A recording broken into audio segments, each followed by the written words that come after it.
Quest of a Noble Tiger by Frank Owen. Weird Tales, January 1943. The thing plunged downward like a dark star falling to earth. A moment before it had been Richard Trent, a Yank flying for China. Then, in the space of the trembling of a leaf, machine gun bullets had shattered the night's still blackness. His gasoline caught fire, and the Tomahawk was enveloped in flames. In a split second, he had jumped clear of the plane, striking his head sharply as he did so. He was unconscious before he could pull the ripcord of his parachute, and so he dropped through space, unaware that his body WTAs hurtling toward the dust of a parched earth. His plane had been flying at 18,000 feet. The air was bitingly cold, and it served as a stimulant to revive him. He opened his eyes. Down, down, down he plunged. It was difficult for him to pull his thoughts together. His brain was in chaos. Memory eluded him. His hand went mechanically to the ripcord, and the parachute opened up like a white cloud above him. Against the sky it had a luminous quality, the reflection of starlight. There was no moon. A strong wind was blowing, stalling his descent. Often he drifted many miles, though he was in no condition to calculate direction. Nevertheless, he was aware that he was drifting, but he was not alarmed. He had been flying at approximately 300 miles per hour when his plane was attacked. Before leaping into space, he had cut down the speed. His head ached viciously, and blood was trickling down his face from a gash in his forehead. The wound gave him no pain. Otherwise he was uninjured. Only that sharp headache annoyed him. It nauseated him, but the cold air felt good against his forehead.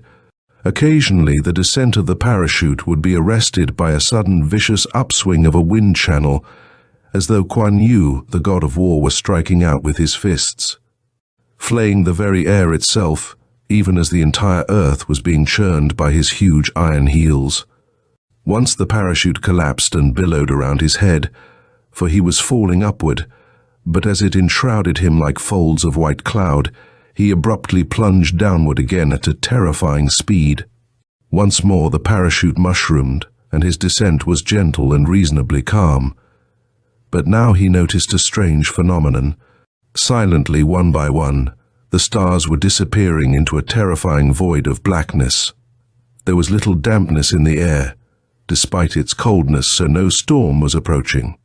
Yet the stars continued to be blotted out as though they were white flowers, and the gentle, smiling god of longevity was walking about the blue meadows of the sky and gathering them as he walked. Soon all color and brilliance was gone from the night, and only bleak, desolate blackness remained. Man drinks light with the atmosphere, so it was that Richard Trent's mouth felt parched, dry. Fear drove the moisture from his throat, until he could not have needed drink more if he had been in a Gobi sandstorm. But one single star visible in the dark would have slaked his thirst. Meanwhile, the descent had become more rapid. The cold grew less penetrating, but the peril seemed to increase. For months, Richard Trent had been a flying tiger. His exploits were world news. He had faced death in its cruelest forms without flinching.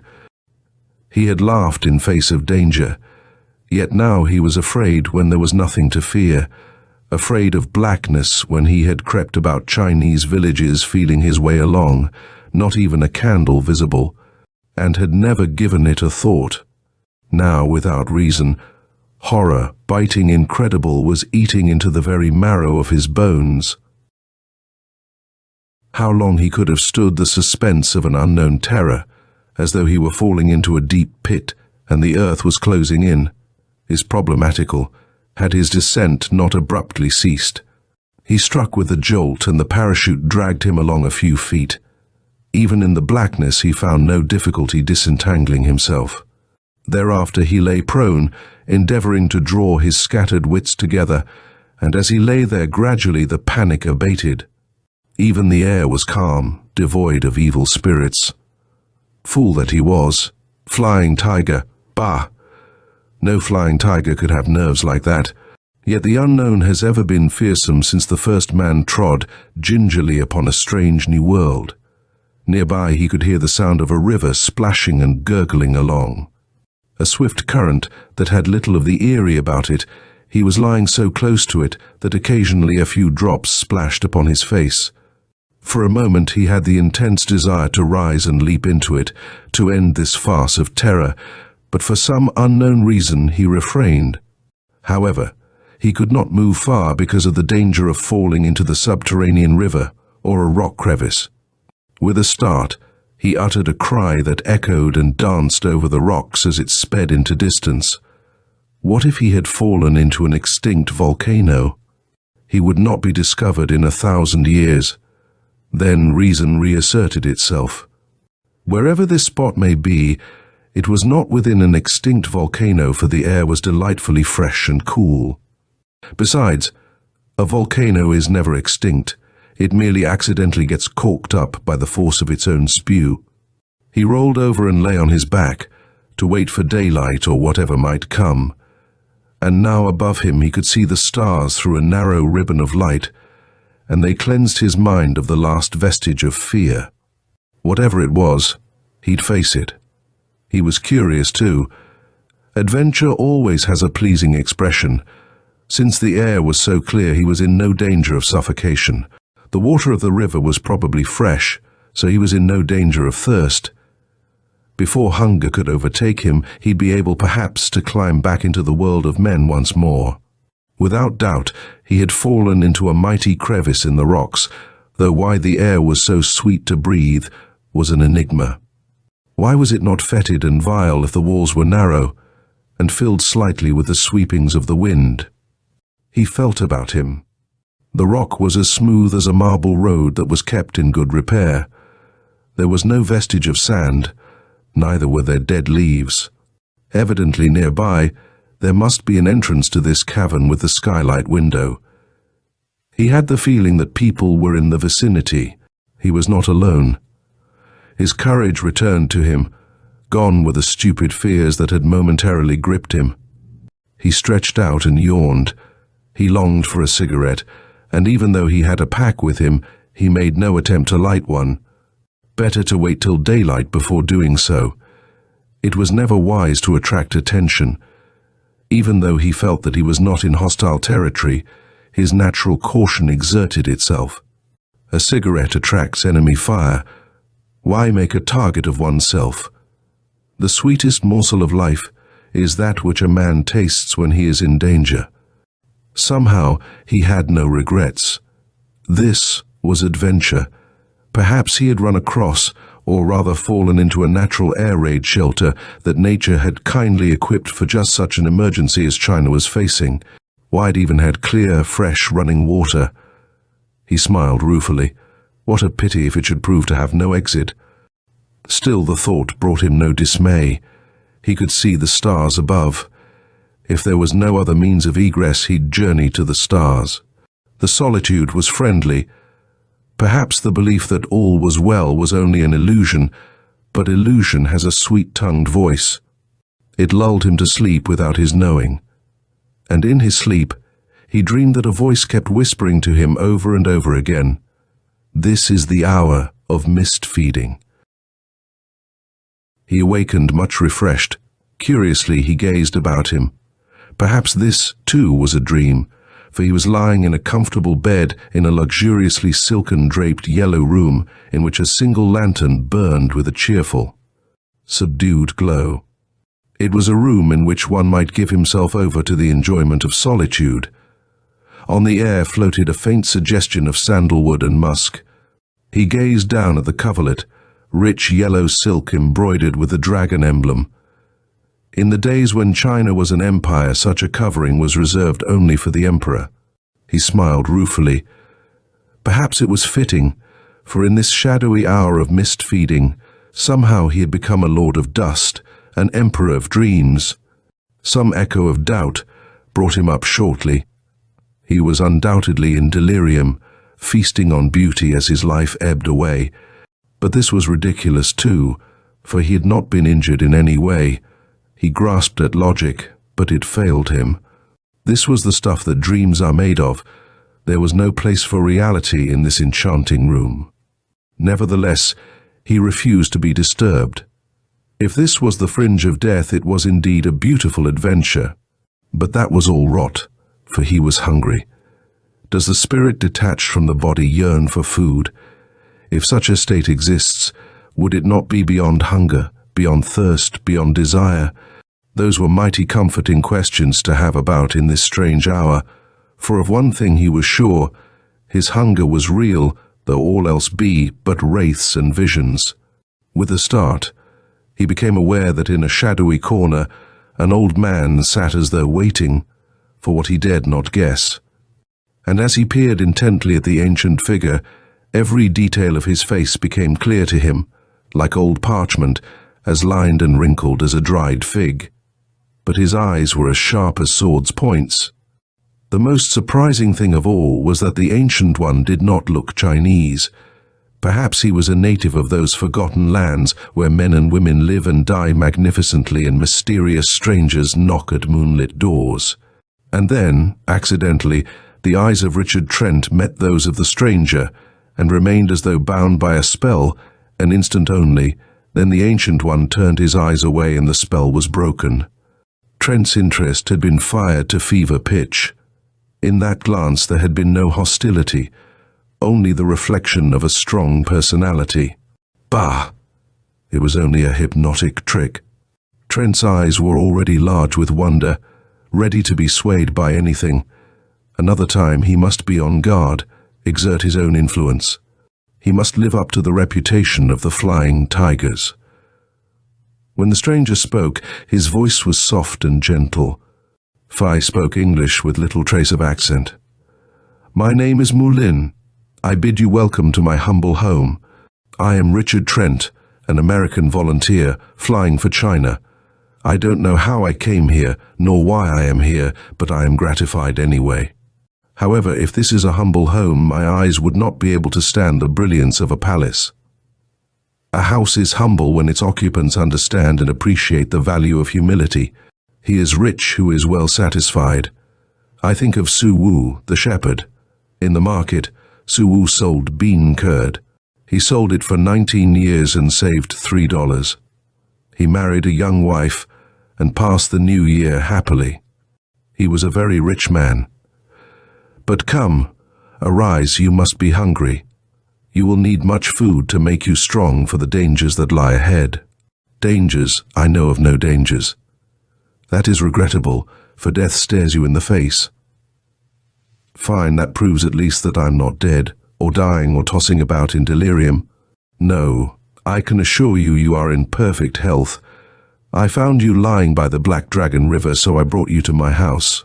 So there is an exit from this cave. Several, and death is one of them.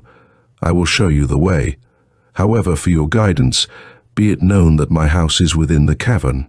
How you came unto my people I have no way of knowing. The explanation is simple. I came down by parachute when my plane was destroyed, and since your house is near the Black Dragon River, it wouldn't be exaggerating to say I fell through your skylight. Your words are not without a substance of humor, but the incident is regrettable nonetheless. I prefer to call it fortunate, and I am grateful. Is a condemned man grateful for the rope that hangs him? What's that to do with me? Perhaps much. What fantastic stuff is this? Are you threatening me? I don't scare easily.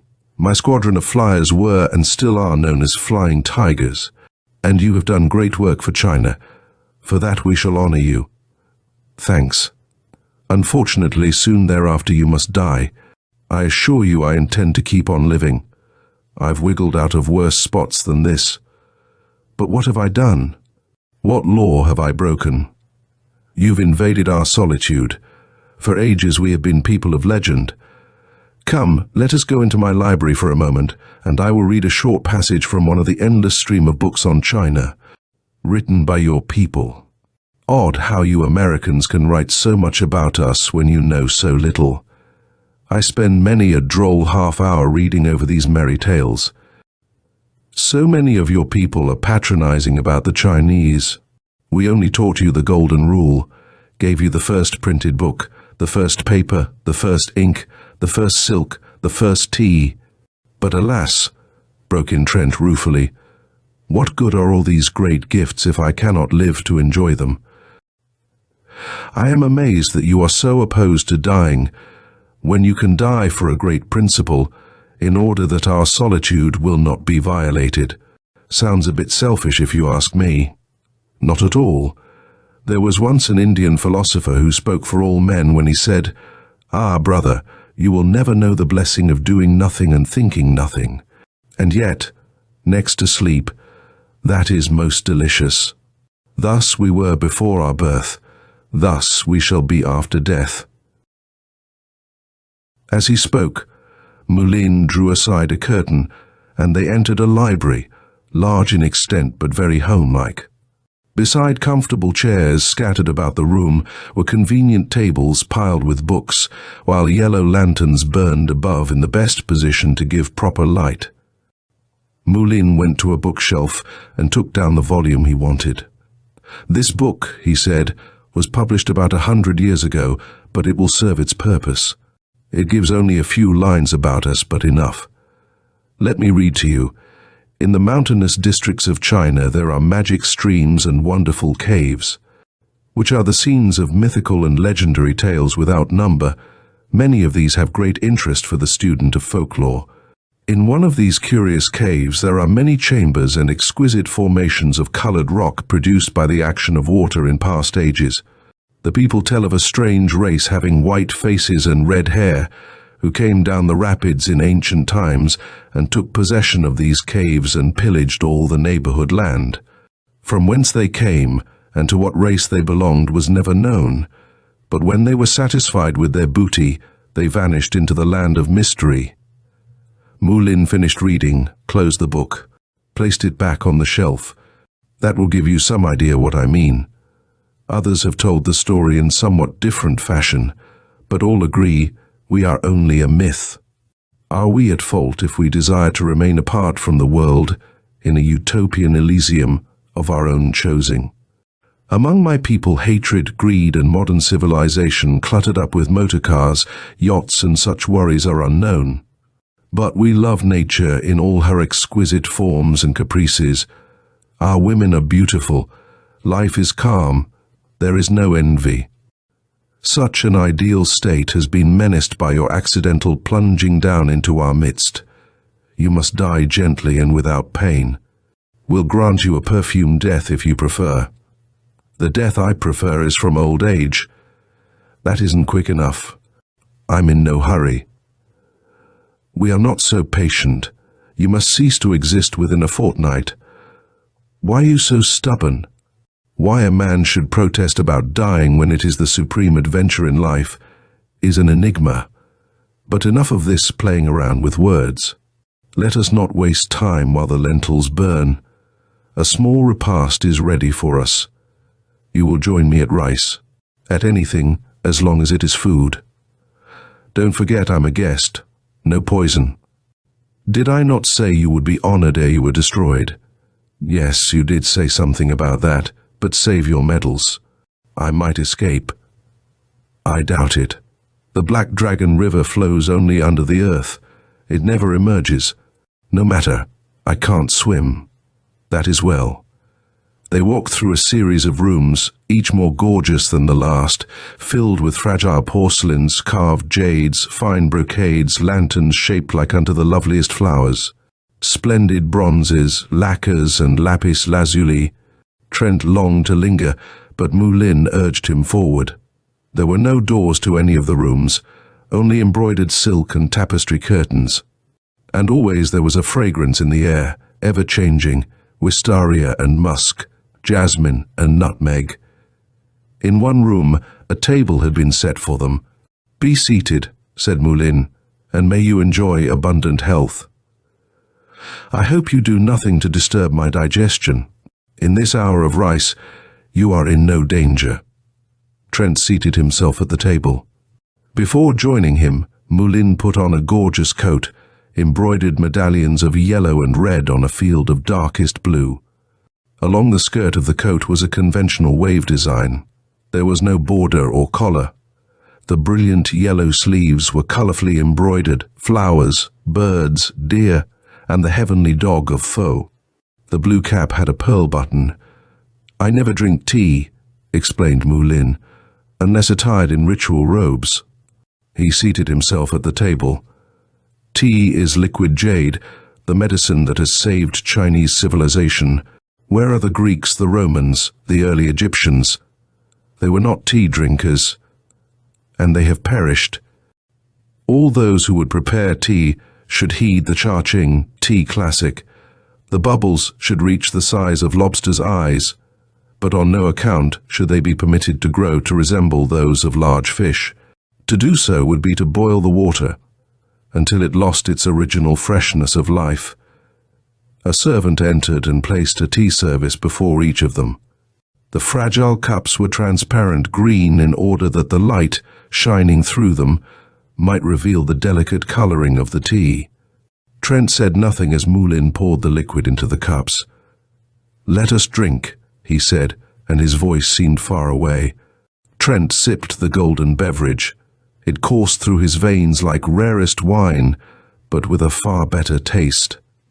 It was a soul-satisfying moment. Somehow he felt that he could trust Mu Lin anywhere despite the doleful sentence he had pronounced. Tea makes all men brothers.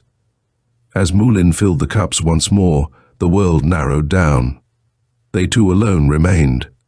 Could this be the hour of mist feeding of which the voice in his sleep had spoken? Not till long afterward did he realize that neither of them ate anything. Nevertheless, hunger left him. He longed for excitement, a new thrill, the bright face of danger, as though drunk with the wine of living. As they returned to the library, Mu Lin said, "The fact that you are a flying tiger complicates things. Set me free, and I'll bother you no more." Mu Lin ignored the interruption as he continued, "For amber is made of the souls of tigers. When a brave tiger dies, his spirit enters the earth and becomes transmuted into that which is known as Hupo, or tiger's soul." "Mere folklore," said Trent. "It is common knowledge that when amber was being formed, none of the present races of mankind existed. Forests of the tertiary period were submerged, and the resin became petrified. I mean the resin produced by certain kinds of coniferous trees now extinct which were embedded in blue clay. In the Ice Age, changes in the Earth's surface released much amber from its former bed. Today it is found in various quarters of the Earth, but practically none in China proper, despite the fact that since long before the Han dynasty it has been prized, because it is symbolic of courage." "Courage, yes," agreed Mu Lin, "because it has tiger qualities. As to the rest of your remarks, I fail to agree with them. Alas, you have been reading books again. And reading without knowledge is a dangerous thing. Books have a quality of being wrong. It is believed by your countrymen that Gutenberg printed the first book from movable type. A nice fallacy, but given almost universal credence. It is almost as ridiculous as the belief that the Americans invented air conditioning, when these caves were air-conditioned before I was born, while Ming Huang, the illustrious emperor who died in 762 AD, had one of his summer palaces air-conditioned. Again you claim that Columbus discovered America. As a matter of fact, he rediscovered it, for certain Chinese Buddhist priests landed on your west coast in the vicinity of Lower California and called it Fusang, the country of women, probably because the Indians wore their hair long and the Chinese did not at that particular time. My people have never worn long hair, that is, we red-haired people. Nevertheless, it is well that you have devoted some small time to the study of amber, for it is with amber that you are to be fittingly honored for your exploits as a flying tiger. Thereafter you must be put to death, but in no spirit of anger. I'll be just as dead as though you hated me, said Trent curtly. I spurn your gifts. First you give me a bit of amber, a trinket of little importance. Then you kill me and take it back again. No, said Mulin slowly. He seemed somewhat offended. "I shall give you no tangible gift. What I will bestow upon you is something of far greater value, something that you will remember always, in this world and in all the worlds that are to come." "I'm still unimpressed and unappreciative." "All things change, so will your opinion." Mulin walked across the room. Trent could not help thinking, with what grace he walks despite his years. But then it is an attribute of the Chinese. The smile of a Chinese girl is infinitely charming. Speaking to the eye, the Chinese language is the richest in the world. How far his thoughts might have flown is problematical had Mulin not spoken again. "If there be no use in our words, of what use are they?" He took a small object from a wall cabinet. Then he returned and stood by the chair in which Trent was sitting and held up the small yellow object for his gaze. "Here is a fragment of amber," he mused, and now his voice sounded far away, as though his thoughts had retreated to the inner recesses of his heart. "Amber may easily be tested as to its genuineness by a simple device. Only that which is rubbed and thereafter attracts mustard seeds is true. The belief that amber goes back to what your countrymen call the Age of Bronze is fantastic in the opinion of Chinese scholars who have meditated over this problem for centuries, and they have long since set down that the resin of fir trees sinks into the earth and becomes amber after 1,000 years. I have proven this to be correct in an astounding manner. But behold, this amber is transparent, and if you hold it close to the light, you will see that it encloses the body of a fly." Trent examined the trinket with keen interest. "I have heard of oddities like this many times," he said, "and when I was in college, how long ago that seems, I studied the poems of Robert Herrick. One in particular I have never forgotten. I saw a fly within a bead of amber cleanly buried. The urn was little, but the room more rich than Cleopatra's tomb." "A poem that fits the occasion," observed Mulin. "But see, this little fly is perfectly preserved. Its legs and wings are undamaged. Why did it not struggle to get away when first it became entangled in the liquid resin long ages ago? Perhaps it knew that it was to be immortal and was satisfied. Scientists by years of study have discovered 163 different types of insects encased in amber, many unknown to us. But in no case are there signs of struggle or panic. All are perfect specimens. Perhaps they submitted serenely because they knew that this was not death but suspended animation. If one had the fanstatic impulse, one could release specimens of all these different insects upon mankind. Perhaps some are poisonous. A single sting might bring death. Of these things no man may tell, for no living man knows. It would be interesting to trifle with such an experiment, but I am concerned with a higher ambition. After all, one plague more or less in this axis-infested world would scarcely matter. I'd do it at once if I thought that the insects would only feed on Japanese. However, I doubt if they'd touch such poisonous meat. But of idle speculation enough. What lies before us is on a loftier plane. It would be fitting if it could take place along the Milky Way or upon the blue highroads of the sky. Alas, that we must be content for this great adventure to take place near Black Dragon River. Are you then planning for me a perfumed death, or am I to have my throat cut with a golden sword?" asked Trent dryly. "I'd be far more enthusiastic about this thing if I knew what lay in the inner recesses of your mind." "I assure you that at this moment you are in no immediate danger," said Mulin gently. "Right now you are being feted for the marvelous deeds you have performed for China. Let me assure you that the exploits of the Flying Tigers are scrupulously set forth in our Gazette, a newspaper that is not published daily or weekly, but whenever there is news worth recording that is of uncommon interest. You tigers have been responsible for many editions. For even though we have red hair and our faces are white, we deem it a privilege to walk side by side with the brave Chinese whose brothers we are. From your eulogies I gather that I will not be stabbed in the back. Your mind may be at rest on that score. I would be a party to nothing so ungenerous. Good. Having faced death 100 times, I'd hate to turn my back on it at the end. You make my position very difficult. Then let me live, and we will both be cheered.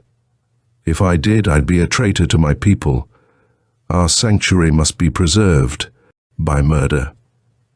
The need for it is upon us. Thereafter it will no longer be a sanctuary, for whenever you hear the roar of the tiger that drives the wind, this evil deed will be driven into your mind. Mulin sighed. The hour of grandeur is upon us. Let us put aside such distressing thoughts. The vision that you will witness will purify the eyes of your heart. As Mulin spoke, he drew aside a curtain, and Trent followed him into a room of subdued lights. The carpet was as soft as grass in the green spring. Though there was sufficient illumination, it was difficult to see with any degree of clarity. Nevertheless, it was not gloomy. A great beauty was in the air, hard to define. If it were perfume, it was elusive and unlike any he had ever encountered. He walked gently as though the rug on which he trod was a carpet of dreams that might vanish at any moment. Far down the room a yellow disk was glowing like the round moon of autumn. Was it a disk of jade? Yellow jade is one of the rarest of gems. Not till he was quite close did he realize that it was amber as clear as polished crystal. Mulin clutched his arm so tightly his fingers felt like steel claws. Nevertheless, Trent made no objection to the pain. It was odd that a man so old should have such strength in his fingers. "See, I keep her in a golden room," Mulin whispered. "A red embroidered cloth is spread before the shrine of her beauty. Above, the curtains are of silk as green as jade. Her fragrant mouth is small. Tell me, did your eyes ever behold a girl more beautiful?" "What girl is this of which you speak?" said Trent. "I see no girl. Within the amber, gaze and you will see. My dear one, for 1,000 years has waited to be released." Trent took a few steps forward. He gazed at the amber, glowing with a soft golden light, and as he gazed he saw that the amber was transparent. Within was the body of a slender girl. She seemed to be sleeping. Her beauty was breathtaking, peach-bloom cheeks, eyebrows like willow leaves. A knot of hair lay low upon her neck. She wore a gown of green silk, though it may have been blue with yellow amber tints upon it. In her hair was a flower, a small red rose bursting into bloom. It was hard to believe that roses had bloomed 1,000 years ago. He was now willing to believe that all amber did not go back to the Stone Age, for this slender girl must have lived in comparatively recent times, as years are reckoned in the great age of the universe. Do you wonder that night after night I kept for her the half of my quilt? Was it only his imagination, Trent wondered, or did her eyelids move as though she was sighing in sleep? Never in his life did he realize the importance of the flickering of an eyelid until that moment. He held his breath, afraid to breathe, lest he disturb the magic of this immortal moment. This was the woman that the magic hours of all the world had given unto him. And she belonged to Mulin, Mulin the Ancient One, whose face was as wrinkled as a dried fig. Why, it was sacrilege to even think of such a union. In that moment he forgot that his life was in danger, forgot that he was a flying tiger, forgot his intense yearning to get away from those caverns. For a new desire, terrible in its intensity, had blotted everything from his thoughts but his craving for this glorious woman. What matter that she was the oldest woman in the world? Her face glowed with youth eternal. Music was mingled with her form. "She is as lovely as a nutmeg bursting into bloom," murmured Lin.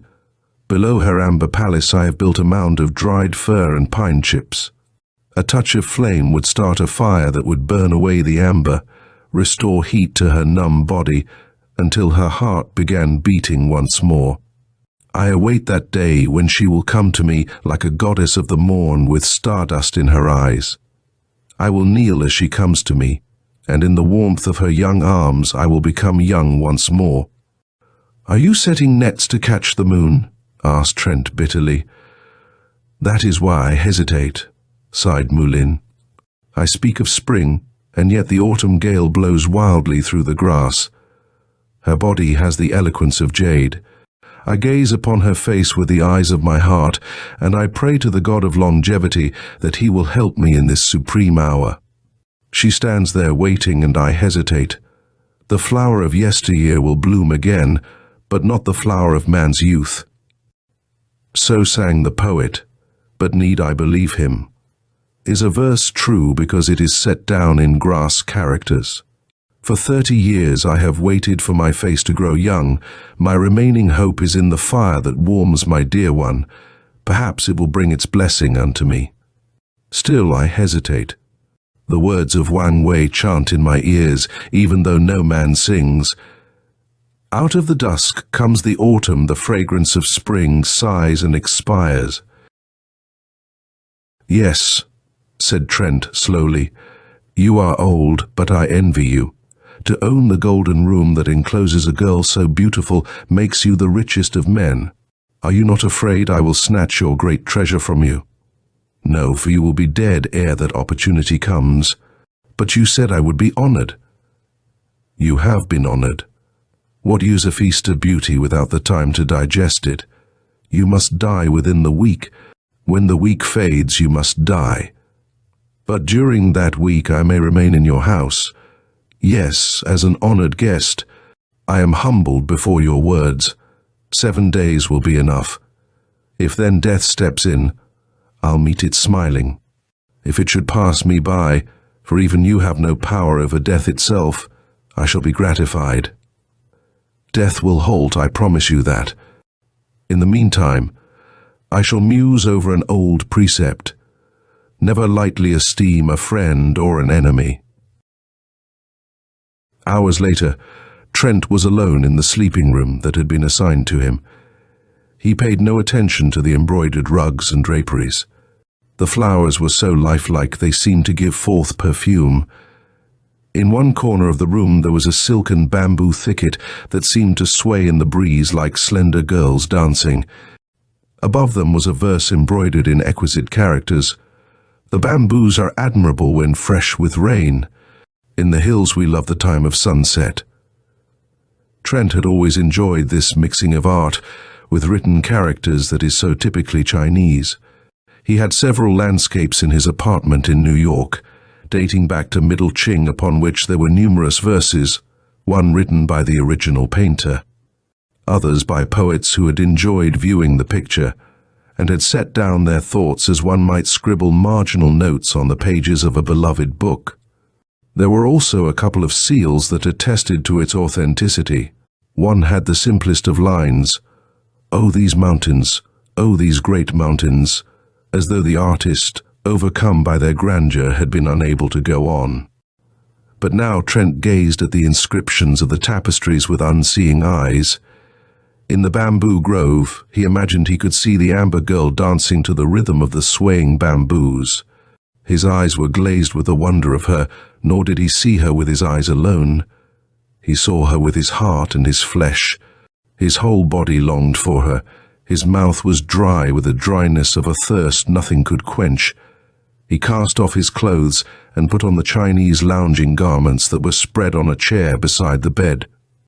They were cooler than his own clothes, but still that amber fire burned within him, the fire of love without reason and without regard. He must have the girl, hold her for one immortal moment in his arms, though he die for it the next moment. Death would mean nothing to him then, for he would be like unto a man who had drunk the stars and walked through the high roads of the sky. There was madness in his thoughts, divine madness. He threw himself upon the bed and tried to rest. Sleep dug at his eyes, but it would not enter. The silken coverlets were warm to his touch, as though a fire had been kindled underneath the Kong, as is customary in China during four-coat weather. But it was midsummer, though he was not sure of the season. Time in China is very elastic, and one never cares about the days of the week or the weeks of the months. The earth turns without man's effort. Why toil? The heat intensified, the fever of longing which he could not endure. He did not even know the name of the girl enclosed in the amber, yet her image had come to live in his heart. His body was in torment, and then out of the whispering night a daring plan took root in his thoughts. He was a man of action. The war had made him so. He rose from the bed, put on his felt-soled slippers, and slipped through the curtains of his room. He was thankful that there was no door to creak an alarm. It was not difficult for him to find the way. The lanterns in the various rooms were still lighted, since within the caverns daylight never penetrated. His padded slippers made no sound, nor did he meet anyone. Within the mountain all were sleeping or enjoying inactivity. It took but a moment for him to reach the amber shrine of his beloved.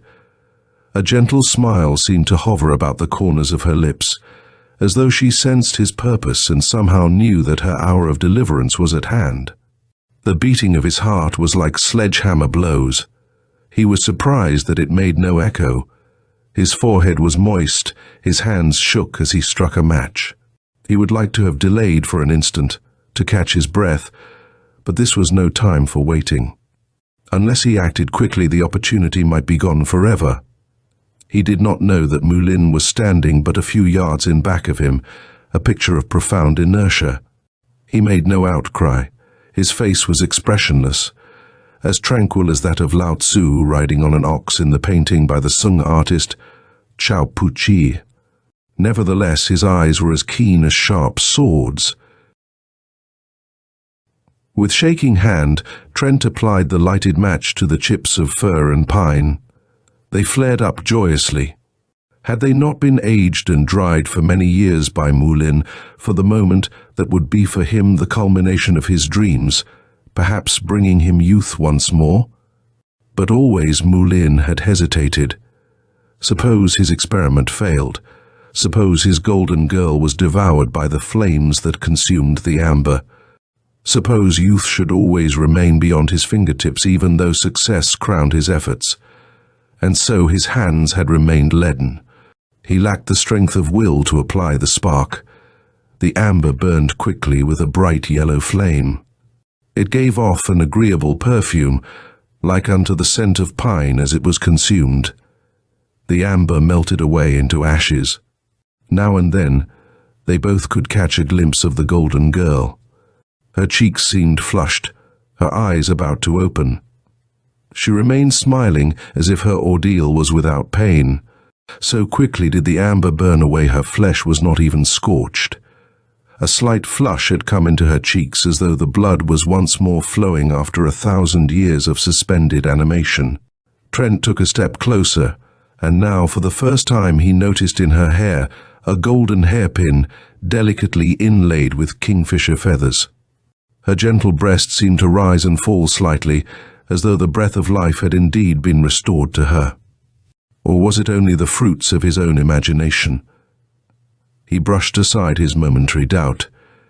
Is it not a fact that it is only the imagined that is ever real? Or is it true that nothing exists except the moment one is living, and in this moment, this one woman encompassed all? Perhaps he too was only made of the stuff that dreams are made of. Was he not in the caverns inhabited by the legendary red-haired people? Was he not the guest of Moulin, who certainly existed on the borderland of reality? For long he stood gazing enraptured at the golden girl, while the ashes at her feet grew lifeless as the last spark flickered out. Then abruptly he reached up and drew her down to him, her body all warm and yielding.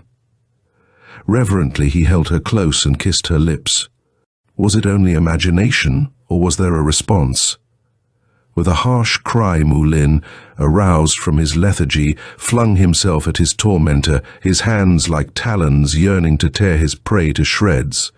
Spellbound, he had watched the experiment which he lacked the courage to complete because it might bring destruction to his dear one. But now the woman of 1,000 years had been released.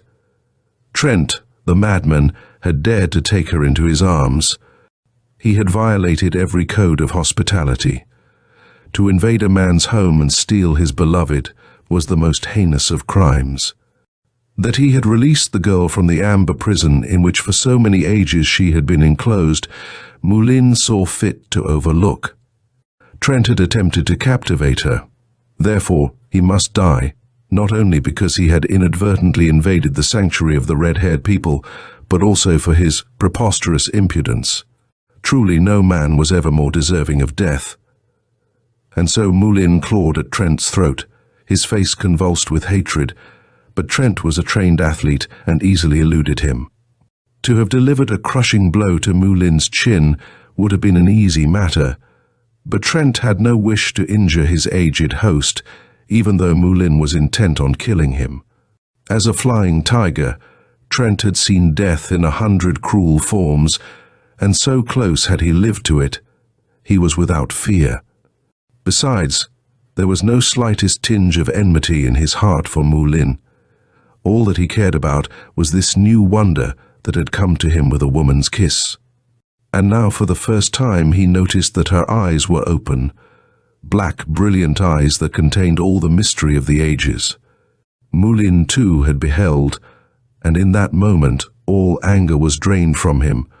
One could not be angry in the presence of this fair woman.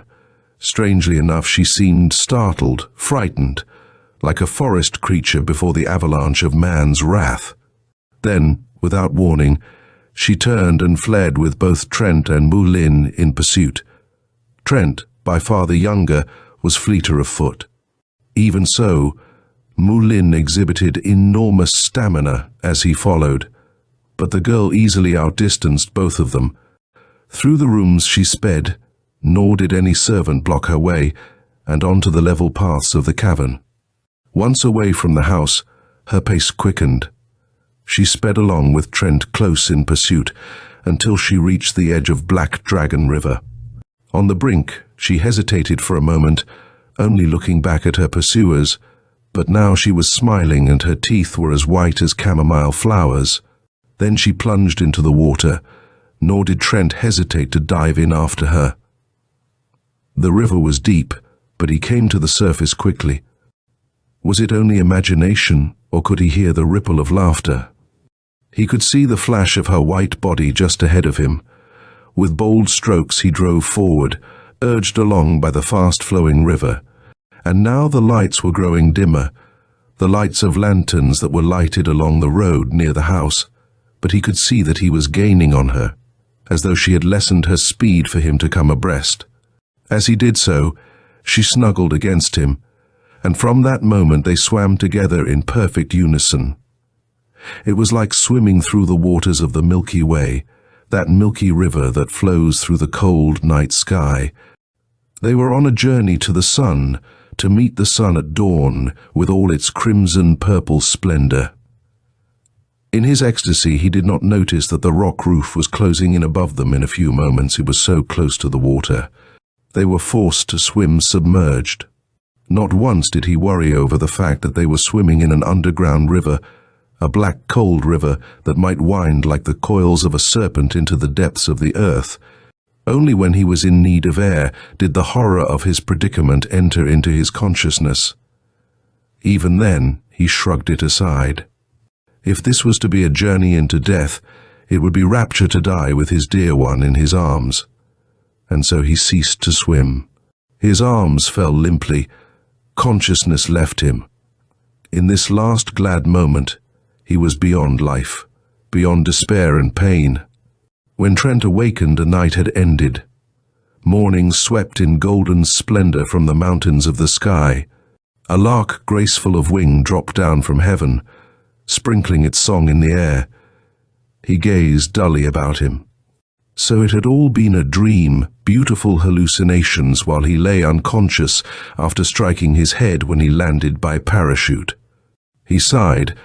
How sad that such loveliness should have less texture than dust of moonrise. He sat up and gazed about him. A few feet from him, a river flowed tranquilly, but nowhere in sight was there the slightest vestige of a parachute. Someone must have made off with it. But the Chinese are by nature honest. Those damn Japs, he muttered. However, he was dripping wet, and even his enemies could not be blamed for that. Perhaps he had fallen into the river. He could not remember crawling to safety. He must have been in a half-stupor before he passed out. That would account for the missing parachute. You had merely drifted down river, so the dream was ended. He rose to his feet. An old man driving an ox cart was approaching along the river road. Trent called to him.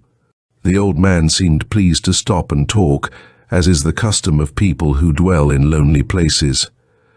"I am a flying tiger," explained Trent in Chinese. "May heaven protect you, noble tiger," said the old man. "Came down by parachute. Haven't the slightest idea where I am," Trent explained. "We are not far from a town, 7 li. Yonder is the Black Dragon River. It rises in the Darien Mountains and has a course of 2,000 miles to the sea. Come, get into my humble cart and save your felt souls from where?" "The Black Dragon River," Trent repeated in an awed tone. "Yes. Is there aught that is strange about that?" But Trent did not hear the question. He had stooped reverently and picked up a glistening object from the sand. It was a golden hairpin delicately inlaid with kingfisher feathers. End of Quest of a Noble Tiger by Frank Owen.